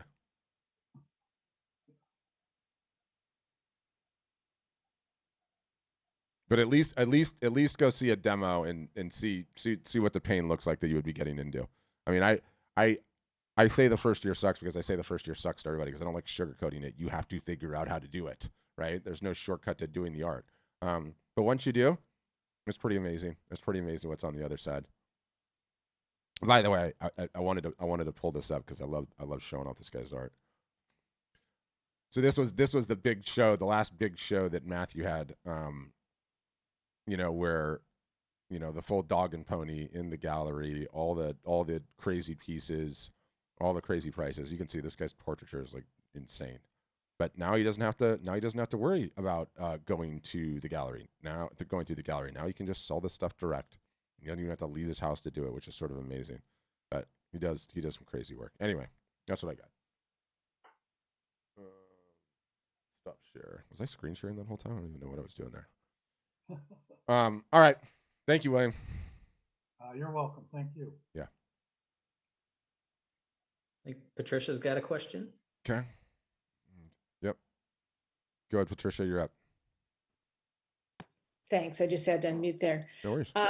Yeah. Okay. So I'm one of those people who's been doing art for many, many years, has not ever wanted to do marketing, was not interested in going to all that trouble, also having a career outside of art as sort of the bread and butter. Yep. And so, and it's always been so daunting to think about all of, what's involved. And then listening to your list of all that's involved is again daunting. And I'm thinking, the service that you provide, what I would need is I don't have, Instagram, I don't have any of the social media from a business standpoint at all. So it's ground zero here, starting at the bottom. And I am still working. So there's that split as well. Yeah. But so do you guys then walk me through from, step 1, step 2, step 3 to get going? Yes, we do. When I don't really know, Yes. all the. We have all of the above because we sort of realized, like, I mean, if I did the math, I would imagine that 80% of our customer base has a full-time job, 20% are full-time artists. With some interesting little examples thrown in there, service-based photographers that are selling that fine art and the like. And our job is, if we want successful customers at Art Storefronts, is have everything from full service, we do it all for you for a fee, to here is the best do-it-yourself education and everything in between, right? So we boil down succinctly the simple, easy stuff that you have to do. But we also realize that there's a lot of people like you that have full-time jobs. There's a lot of people like you that have full-time jobs that are like, you know what? When I retire, I want to retire to an art business that's already humming. So we went and created all of the various different services that folks like you need. Meaning, you don't want to start an Instagram account and tune it up to best practices, you can pay to have that done. You don't want to start a Facebook page and tune it up to best practices, you can have all that done. You don't want to run a sales campaign, you can have all that done. You don't want to run your Facebook, your Instagram ads, you can have all that done. But you still have to do some marketing.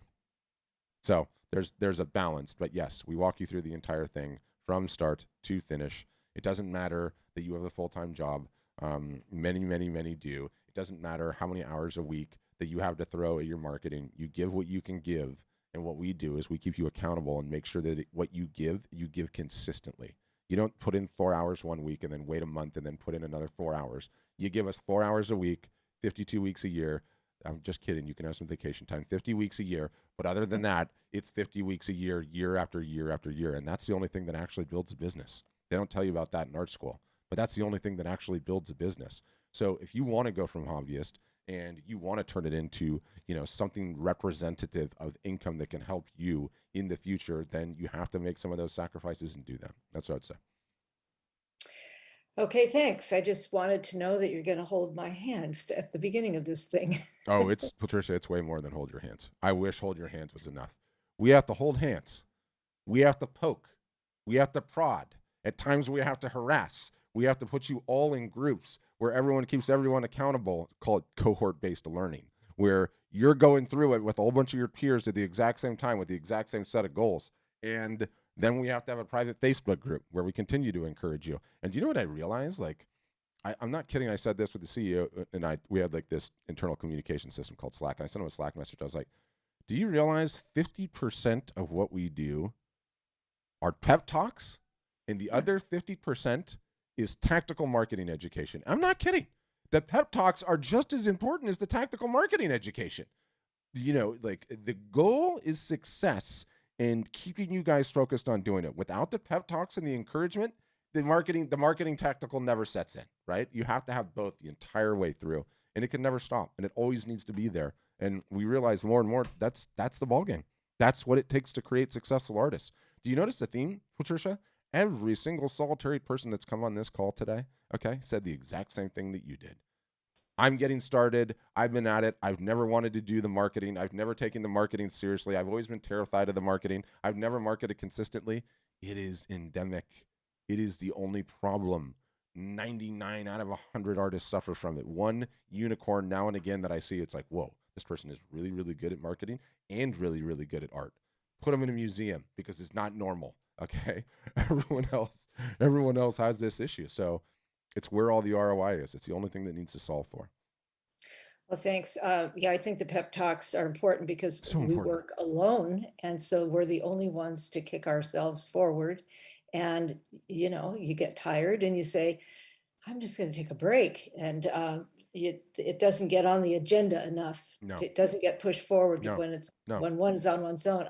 I love the idea that you have Facebook groups or ways of meeting up with other people, maybe in the same. All the time. Yeah.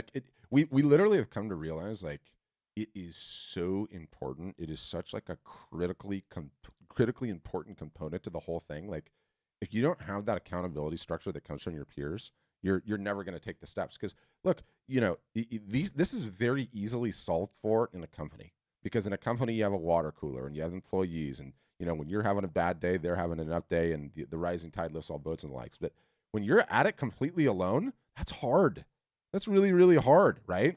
And, I give the example of, you heard me rant today, I'm sure, about how passionate I am about customers running their own live art shows, right? It is so important. It's the future. It's the future of selling art. Full stop, right? And I'm looking for the video right now. But one of the things that ends up happening, okay, when and Juan, will you find me the folder, Juan or April? I can't find it in Wistia. That's all the various different customer live shows. I don't know which folder in Wistia it is.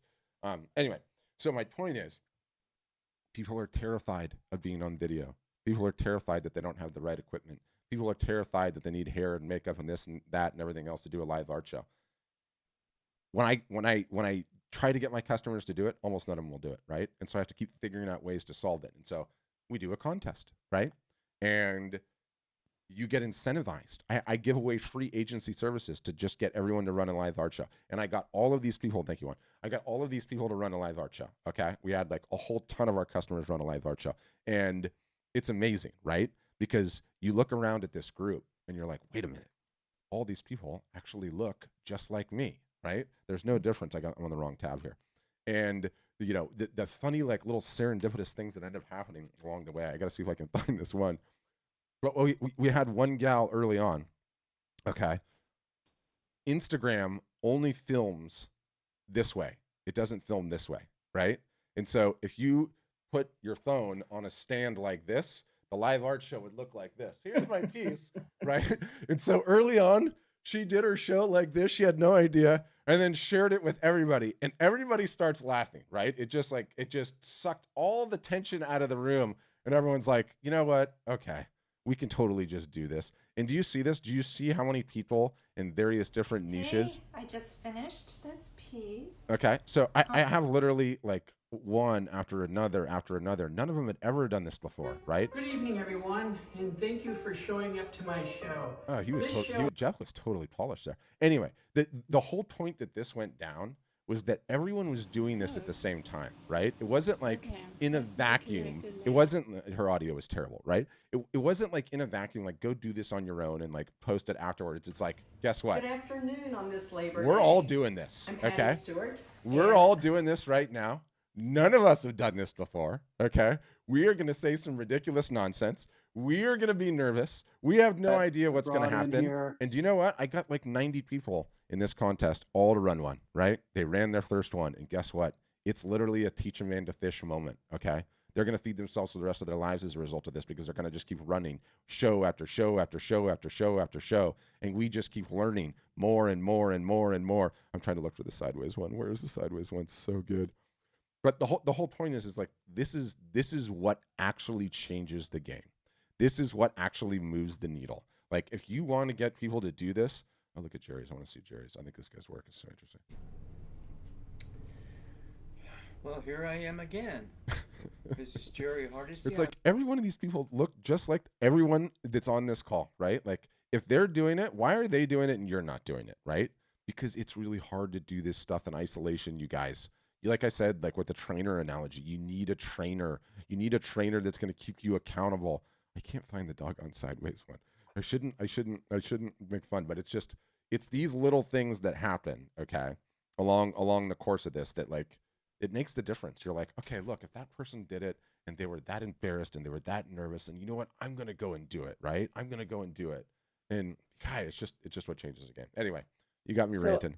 So, all right, the embarrassment part or the shy or self-conscious part. What about age? I'm 75, you know, and so here I am trying to sell my art, let's say in a live show, which I think would be fun to do. Super fun. You know, does age make a difference? No, that's what I want to ask. Not at all. Not at all. And you know what? Do you know what I would have said too? Like, you know, being a snot-nosed punk that I am, mildly arrogant. Before I was running these things 3 days a week, I would have been like, you know, so pre-pandemic, we never ran these things. And then we started like February before the pandemic actually happened. Since then, I've been running 3 of these things a week, talking to hundreds of you guys just like this week in, week out. Before, okay, I would have been like, Patricia, 75, you sound young and vibrant. You've worked a long career. Enjoy retirement and enjoy it, right? Comes to turn out, because that's the vision I have for my own life. I don't want to do a damn thing when I get to 75. I want to retire when I'm 60. Okay, I'm lazy.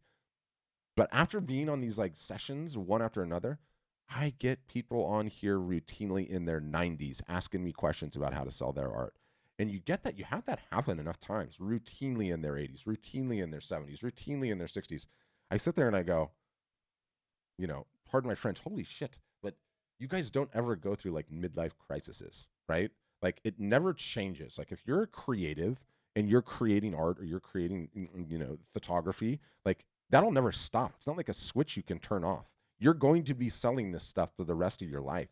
And, you know, you talk about like needing purpose in retirement, right? And something keeping you motivating. Like you love doing this creatively.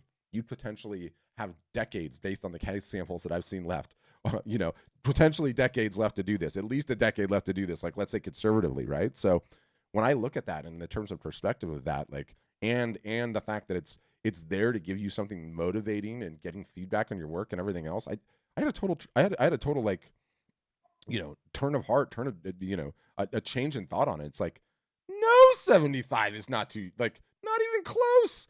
You know, the sheer number of people that I've talked to. And then, you know, also for some people, if you get the business humming, you actually have an asset that you can pass off to someone else, right? So there's that side of it too.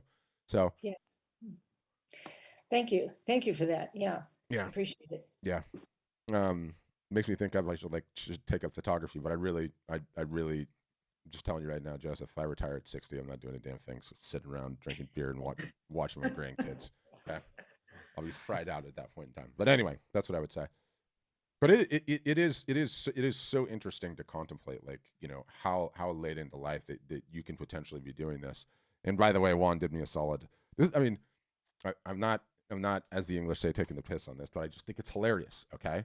Like this is like when you run a live art show for the first time, like this is the type of shenanigans that happens, and you have to laugh, right? Like, do you see how it's wrong side? You just have to laugh. You just have to laugh and go with it. Like she's gonna be so not as nervous next time because she's gonna be like, this is hilarious. This is absolutely like, I've already done that. So that's what I got. Joseph, you should say we're running a sale right now. It's almost over. How many days do we have left in this month? When does it end? Do you know? We've got, goodness, less than a week. So ends on the 30th. So next Thursday. So less than a week for the promotional pricing. Like I said, on the low end, you can start as low as $1,000. Then 44 a month. On the higher end, it's discounted to $26.99 and then $59 a month. And that gets you everything, every bell and whistle and feature that we offer. So great time to get started.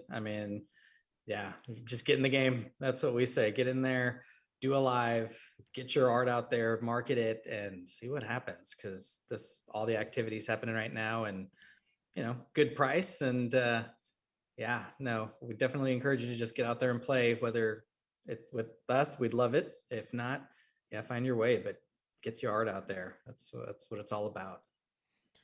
All right, good session today, guys. That was super fun.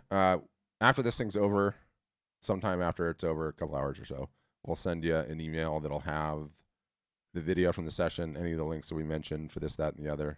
You can check all that stuff out. And hope to see you on another one of these on the inside. Oh, you're even running demos tomorrow, aren't you? Do you want to tease about that? We are. So people work and life happens. So we have a couple demos that we're running out of the ordinary on a Saturday at 11 o'clock Central and 1 o'clock Central as well. So if any of those times work for you, jump in. You can see front and back and everything, and then they'll recover those discounts and promotions, and you'll also know what the differences are there. And if it makes, come on board wherever's comfortable. Yep. And how do you join those? We'll put it in the email. April, will you make sure the links to the thing go in the email? Because I'll forget. Yeah, that's it. That's what I got. I'm out of